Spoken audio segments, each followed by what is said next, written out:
সেটা হচ্ছে স্যারের মানবিক গুণাবলী এমন কিছু আছে যে কারণে আমরা হৃদ্যতার বন্ধনে জড়িয়ে গেছি।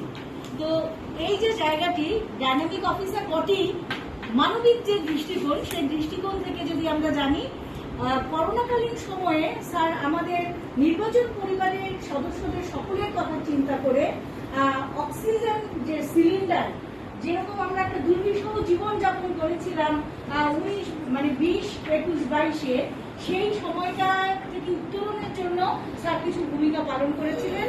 স্যার দায়িত্ব নিয়ে প্রত্যেকটা জেলা যেন কেউ অক্সিজেনের অভাবে মরে না যায়, যেন জীবন ঘাতি না হয়, এই কারণে স্যার ব্যবস্থা গ্রহণ করেছেন। তো এটি আসলে আমাদের কাছে সংরক্ষিত ছিল।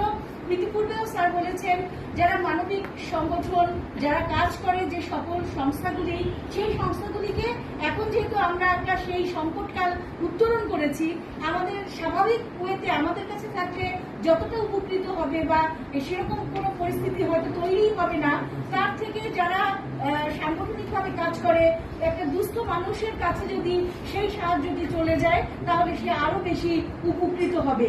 স্যারের এই উদ্যোগকে স্বাগত জানিয়ে এবং আমরা স্যারকে আরো একবার ধন্যবাদ জানাতে চাই যে স্যার এই বিষয়গুলি চিন্তা করেন, আমাদের মধ্যে আসলে স্যার কি বলবো উৎসেচকের মতো আসলে কাজ করেন, আমাদেরকে ভাবান স্যার এই বিষয়গুলি নিয়ে। তো স্যারকে ধন্যবাদ জানাচ্ছি, কৃতজ্ঞতা জানাচ্ছি। এবং স্যার আসলে আমি যখন ঝালকাঠি ছিলাম তখন কিছু সংগঠনের সাথে যারা কাজ করে তাদের সাথে আমি কাজ করেছি। এটা দেখে স্যার বলেছিলেন, ফেসবুকেই স্যার দেখেছেন যে স্যার বিধি তুমি তো স্বামী তুমি এদিকে কাজ করো, তাহলে এদেরকে তুমি দেওয়ার ব্যবস্থা করতে পারো, সাথে সাথে কিছু হাসপাতালে দেওয়ার ব্যবস্থা করা যেতে পারে।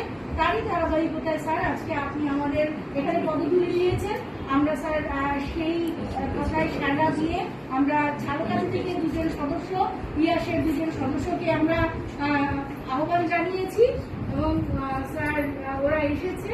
স্যার আপনার মাধ্যমে আমরা চাচ্ছি ওদের হাতে সেই অক্সিজেন সিলিন্ডারটি তুলে দিতে। স্যার ধন্যবাদ। আরেকটু বলি,